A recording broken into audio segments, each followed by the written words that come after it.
കൃഷ്ണ. എല്ലാവർക്കും മാധവത്തിലേക്ക് സ്വാഗതം. ഇന്ന് 2025 നവംബർ മാസം 4-ാം തീയതി. ഇന്നത്തെ ദിവസം നിങ്ങൾ ആരും തന്നെ മറക്കരുത്. ഇന്ന് വൈകുണ്ഠ ചതുർദശിയാണ്. അതുകൂടാതെ തന്നെ ഇന്നത്തെ ദിവസമാണ് മൈത്രേയ മുഹൂർത്തം നവംബർ മാസത്തിൽ വരുന്നത്. വൈകുണ്ഠ ചതുർദശിയെപ്പറ്റി വളരെ വിശദമായൊരു വീഡിയോ ഞാൻ ഇട്ടിരുന്നു. ഇന്നത്തെ ദിവസം മറക്കാതെ എല്ലാവരും ആ വീഡിയോ കണ്ടിട്ട് അതനുസരിച്ചിട്ട് പ്രാർത്ഥിക്കണം, നാമം ജപിക്കണം. നമ്മുടെ ജീവിതത്തിലെ ഏറ്റവും പ്രധാനപ്പെട്ട ഒരു ദിവസമാണ്. കഥയൊക്കെ കേട്ട് നിങ്ങളെല്ലാവരും ഇന്നത്തെ ദിവസം മറക്കാതെ തന്നെ നാമം ജപിക്കുകയും പ്രാർത്ഥിക്കുകയും ചെയ്യണം. മറ്റൊരു പ്രത്യേകത, ഇന്നാണ് മൈത്രേയ മുഹൂർത്തം. ആദ്യത്തെ മൈത്രേയ മുഹൂർത്തം നവംബർ മാസത്തിൽ വരുന്നത്. കടം വീട്ടാൻ ഏറ്റവും ഉത്തമമായ സമയമാണ്. ഹിന്ദു മതസ്ഥർ മാത്രമല്ല, ബുദ്ധമതത്തിൽപ്പെട്ട ആളുകളും ഈ ദിവസം വളരെ പ്രധാനപ്പെട്ടതായി ആചരിക്കാറുണ്ട്. മൈത്രേയ മുഹൂർത്തം വളരെ ശുഭകരമായ ഒരു യോഗമാണ്. കടം വീട്ടാൻ ഈ യോഗം അല്ലെങ്കിൽ ഈ മുഹൂർത്തം വളരെ വളരെ ഉത്തമമാണ്. നമ്മളെ സംബന്ധിച്ചിടത്തോളം പലരും അനുഭവിക്കുന്ന ഏറ്റവും വലിയ പ്രശ്നമാണ് കടം. എങ്ങനെയൊക്കെ വിചാരിച്ചാലും കടം ഒഴിയില്ല. എപ്പോഴും എന്തെങ്കിലുമൊക്കെ ഒരു ബാധ്യത നമ്മളിൽ എപ്പോഴും വന്നു നിൽക്കും. അത് നമ്മുടെ ജീവിതത്തിൻ്റെ സ്വസ്ഥത പലപ്പോഴും കെടുത്താറുമുണ്ട്. അതുകൊണ്ട് തന്നെ ഈ പ്രത്യേക സമയത്ത് നമ്മുടെ കടത്തിൽ കുറച്ചെങ്കിലും വീട്ടാൻ സാധിക്കുന്നുവെങ്കിൽ നമ്മുടെ കടം എത്രയും പെട്ടെന്ന് വീട്ടിത്തീരും എന്നാണ് വിശ്വസിക്കുന്നത്. ഇനി നിങ്ങൾക്ക് വലിയ തുകയാണ് കൊടുക്കാനുള്ളത്. നിങ്ങളുടെ കയ്യിൽ ഒരു 100 രൂപയേ ഉള്ളൂ, ഒരു 500 രൂപയേ ഉള്ളൂ. അങ്ങനെയാണെങ്കിൽ അയാൾക്ക് അല്ലെങ്കിൽ ആ ബാങ്കിലേക്ക് അത് കൊണ്ടുവന്ന് അടയ്ക്കാൻ സാധിക്കുന്നില്ല. അങ്ങനെയാണെങ്കിൽ പോലും നിങ്ങളുടെ കയ്യിലുള്ള ആ തുച്ഛമായ തുക, അത് ഞാൻ മുമ്പ് വീഡിയോ ഇട്ടിരുന്നു. ആ വീഡിയോ ഒന്ന് കണ്ടാൽ മതി. അതിനകത്ത് വിശദമായി ഞാൻ പറഞ്ഞിട്ടുണ്ട് എന്ത് ചെയ്യണമെന്നുള്ളത്. ഒരു കവറിൽ, ആ പ്രത്യേക സമയത്ത് ഒരു കവറിൽ ആ പൈസ ഇട്ടിട്ട്, ഇന്ന കടം വീട്ടാനായി ഞാൻ അതിലേക്ക് ആ 100 രൂപ ഇടുന്നു. അതായത് ഇപ്പോൾ ഉദാഹരണമായിട്ട് നമ്മളിപ്പോൾ കാനറ ബാങ്കിലെ ഇത്ര നമ്പർ ലോണിലേക്കാണ് അടയ്ക്കാൻ ഉദ്ദേശിക്കുന്നതെങ്കിൽ കാനറ ബാങ്കിൽ നിന്ന് മുകളിൽ എഴുതുക, ലോൺ നമ്പർ താഴെ എഴുതുക, ഈ ലോണിലേക്ക് ഞാൻ 100 രൂപ അടച്ചിരിക്കുന്നു എന്ന് പറഞ്ഞ് എഴുതി ആ കവറ് ഭഗവാന്റെ മുമ്പിൽ സമർപ്പിച്ച് നമ്മൾ പ്രാർത്ഥിക്കണം. എത്രയും പെട്ടെന്ന് നമ്മുടെ കടം അടച്ചു തീർക്കാൻ സാധിക്കണമേ എന്ന് പ്രാർത്ഥിക്കുക. ആദ്യം വിഘ്നേശ്വരനെയാണ് പ്രാർത്ഥിക്കേണ്ടത്. പിന്നീട് നമ്മുടെ കുടുംബ പരദേവതയെ പ്രാർത്ഥിക്കണം. അതിനുശേഷം മുരുകദേവരെ പ്രാർത്ഥിക്കണം. അത്രയും പ്രാർത്ഥിച്ചിട്ട് വേണം നമ്മൾ ഈ കടം വീട്ടാനായിട്ട്. നിങ്ങൾക്ക് ഈ സമയത്ത് ബാങ്കിൽ അടയ്ക്കാൻ സാധിക്കുന്നെങ്കിൽ അങ്ങനെ ചെയ്യുക. അതല്ല, വ്യക്തികൾക്കാണ് കൊടുക്കാനുള്ളതെങ്കിൽ ആ സമയത്ത് കൊടുക്കുക. എത്രയും പെട്ടെന്ന് നിങ്ങളുടെ കടം വീടുന്നതായിരിക്കും.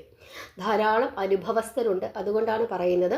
ഇനി ഓൺലൈനിലാണ് നിങ്ങൾ അടയ്ക്കുന്നതെങ്കിൽ ഈ സമയത്ത് പ്രാർത്ഥിച്ചിട്ട് ഓൺലൈനിൽ അങ്ങ് അടയ്ക്കുക.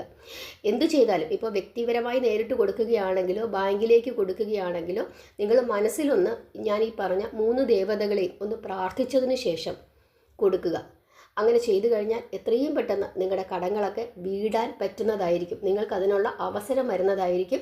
എത്രയും പെട്ടെന്ന് ഈ ബാധ്യതകളിൽ നിന്നും നമ്മൾ രക്ഷപ്പെടുന്നതായിരിക്കും. അതുപോലെ ചൊവ്വാഴ്ചയും ശനിയാഴ്ചയും വരുന്ന പ്രദോഷ ദിവസങ്ങളിലും വായ്പ തിരിച്ചടയ്ക്കാൻ ഉത്തമമാണ് എന്ന് കണക്കാക്കുന്നു. കഴിഞ്ഞ ദിവസം മൈത്രേയ മുഹൂർത്തത്തെ പറ്റിയിട്ടുള്ള വീഡിയോ ഇട്ട സമയത്ത് കേരളത്തിലെ സമയമാണ് പറഞ്ഞത്. കുറച്ച് ആളുകൾ അവർ താമസിക്കുന്ന സ്ഥലത്തെ സമയം കൂടി പറഞ്ഞു കൊടുക്കണമെന്ന് പറഞ്ഞിരുന്നു. അങ്ങനെ ചോദിച്ച ഒരു സ്ഥലമാണ് ഡൽഹി. ഡൽഹിയിൽ ഇന്ന്, അതായത് 4-ാം തീയതി വൈകുന്നേരം 4:33 മുതൽ 6:09 വരെയാണ്. 21-ാം തീയതി 6:29 രാവിലെ 6:21 മുതൽ 8:48 വരെയാണ്. 21-ാം തീയതി നവംബർ മാസം 21-ാം തീയതി ഇന്ന് വൈകുന്നേരം 4:33 മുതൽ 6:09 വരെയാണ്. മറ്റൊരു സ്ഥലം ചോദിച്ചത് ഗുജറാത്താണ്. ഗുജറാത്തിൽ ഇന്നത്തെ ദിവസം വൈകുന്നേരം 4:56 മുതൽ 6:36 വരെയാണ്. ഇന്ന് 4:56 മുതൽ വൈകുന്നേരം 6:36 വരെയാണ് ഗുജറാത്തിൽ.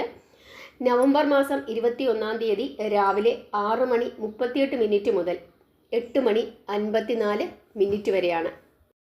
പിന്നെ ചോദിച്ച മറ്റൊരു സ്ഥലമെന്ന് പറയുന്നത് മുംബൈയാണ്. മുംബൈയിൽ നവംബർ മാസം 4-ാം തീയതി, അതായത് ഇന്ന് വൈകുന്നേരം 4:58 മുതൽ 6:42 വരെയാണ്. 21-ാം തീയതി 6:31 രാവിലെ 6:31 മുതൽ 8:45 വരെയാണ്. പിന്നെ ചോദിച്ച മറ്റൊരു സ്ഥലമെന്ന് പറയുന്നത് സൗദി അറേബ്യയാണ്. സൗദി അറേബ്യയിൽ ഇന്ന് നവംബർ മാസം 4-ാം തീയതി വൈകുന്നേരം 4:09 മുതൽ 5:48 വരെയാണ്. ഇനി നവംബർ മാസം 21-ാം തീയതി സൗദി അറേബ്യയിലെ രാവിലെ 5:55 മുതൽ 8:11 വരെയാണ്. പിന്നെ ചോദിച്ചത് UK മാഞ്ചസ്റ്റർ. അവിടെ നവംബർ മാസം 4-ാം തീയതി ചൊവ്വാഴ്ച വൈകുന്നേരം 3:50 മുതൽ 4:50 വരെയാണ്. നവംബർ മാസം 20-ാം തീയതി 7:28 രാവിലെ 7:28 മുതൽ 10:07 വരെയാണ്.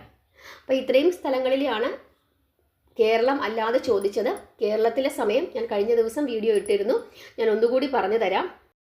ഇന്ന് വൈകുന്നേരം 4:50 മുതൽ 6:41 വരെ. ആ സമയത്ത് ഓൺലൈൻ ആയെങ്കിലും കുറച്ചെങ്കിലും നിങ്ങളുടെ കടം അടയ്ക്കാനായിട്ട് ശ്രദ്ധിക്കുക. അതല്ലെങ്കിൽ കുറച്ച് പൈസ ഒന്ന് എടുത്ത് മാറ്റി വെക്കുക. ആ മാറ്റിവെച്ച പൈസ യാതൊരു കാരണവശാലും പിന്നീട് മറ്റുള്ള കാര്യങ്ങൾക്ക് വേണ്ടി ഉപയോഗിക്കരുത്. അങ്ങനെ ഉപയോഗിക്കേണ്ടാത്തതായ പണം മാത്രമേ എടുത്ത് വെക്കാവൂ. അതല്ലാതെ നമ്മുടെ കയ്യിലുള്ള പൈസ മുഴുവൻ എടുത്ത് അവിടെ വെക്കരുത്. വെച്ചിട്ട് പിന്നീട് അത് എടുത്തുകൊണ്ട് പോയി മറ്റു കാര്യങ്ങൾക്ക് ഉപയോഗിക്കരുത്.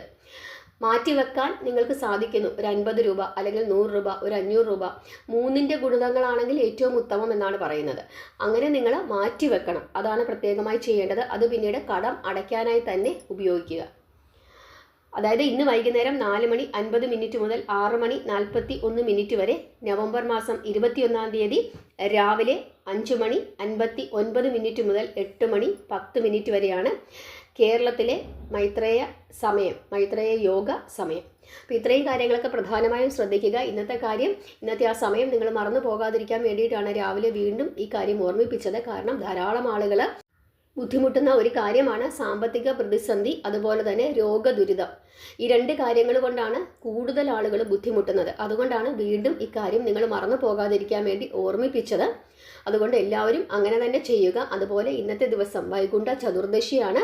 മഹാവിഷ്ണുവിനെയും മഹാദേവനെയും ഒരേപോലെ പ്രാർത്ഥിക്കാൻ പറ്റുന്ന ദിവസമാണ്. അതിൻ്റെ കഥയൊക്കെ ഞാൻ കഴിഞ്ഞ ദിവസം വിശദമായ വീഡിയോ ഇട്ടിരുന്നു.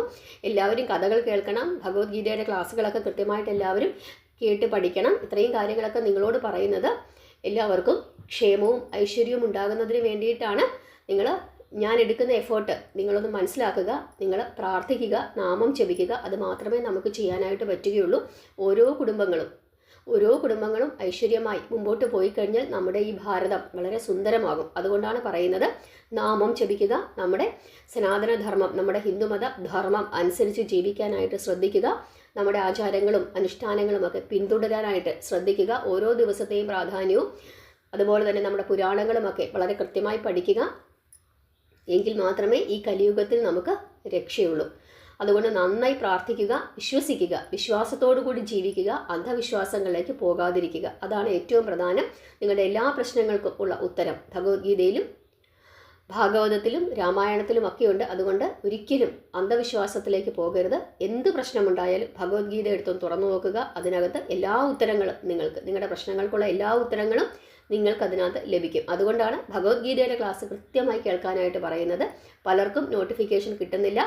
അത് സബ്സ്ക്രൈബ് ചെയ്തതിന് ശേഷം അതിൻ്റെ തൊട്ടപ്പുറത്തുള്ള ഒരു മണി പോലത്തെ ഒരു ഐക്കണുണ്ട്. അതിനകത്ത് ഓൾ എന്ന് തന്നെയാണോ ടിക്ക് വീണിരിക്കുന്നത് എന്ന് ശ്രദ്ധിക്കുക. അങ്ങനെയാണെങ്കിൽ മാത്രമേ എല്ലാ നോട്ടിഫിക്കേഷൻസും നിങ്ങൾക്ക് കിട്ടുകയുള്ളൂ. അതല്ലെങ്കിൽ ചാനലിലൊന്ന് കയറി നോക്കിക്കഴിഞ്ഞാൽ ഭഗവത്ഗീതയുടെ ക്ലാസ്സുകൾ നിങ്ങൾക്ക് കിട്ടും.